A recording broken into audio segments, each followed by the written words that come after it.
It was a life-changing diagnosis, but he didn't take no for an answer. After beating the odds, Doug Oliver is inspiring Congress to work together to help others gain access and to fund medical studies that can immediately change lives.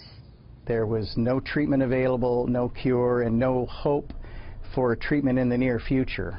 Doug Oliver was in his mid-40s when he noticed a rapid decline in his ability to see. He had no idea when he went to see his eye doctor that he would leave with a grim, life-changing diagnosis. He would soon go blind. The most difficult thing was at that same appointment, he wrote in great big red letters, "No more driving." And so my life changed that day. Oliver gave up his driver's license, but not his determination to find a cure. He combed through medical journals and looked for clinical trials, eventually finding one in Florida, but it came with a hefty price. He raised the money through scores of donations and within days of treatment began to regain his sight.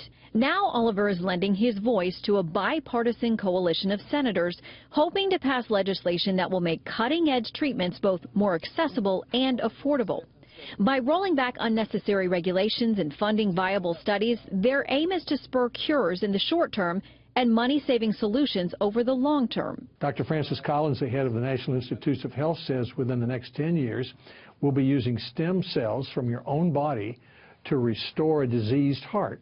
Up to now, you've got to have a heart transplant. He says we'll have a vaccine for Zika, a vaccine for HIV/AIDS. He believes we'll be able to identify Alzheimer before you see its symptoms. The House has already passed its version of the legislation, and although it isn't an exact mirror to the package of 19 bills the Senate is hoping to pass, House Speaker Paul Ryan has agreed to work out the differences in a conference this fall, giving supporters real hope that it will reach President Obama's desk before the end of the year, and that he'll sign something that skeptics say rarely comes together anymore in Washington.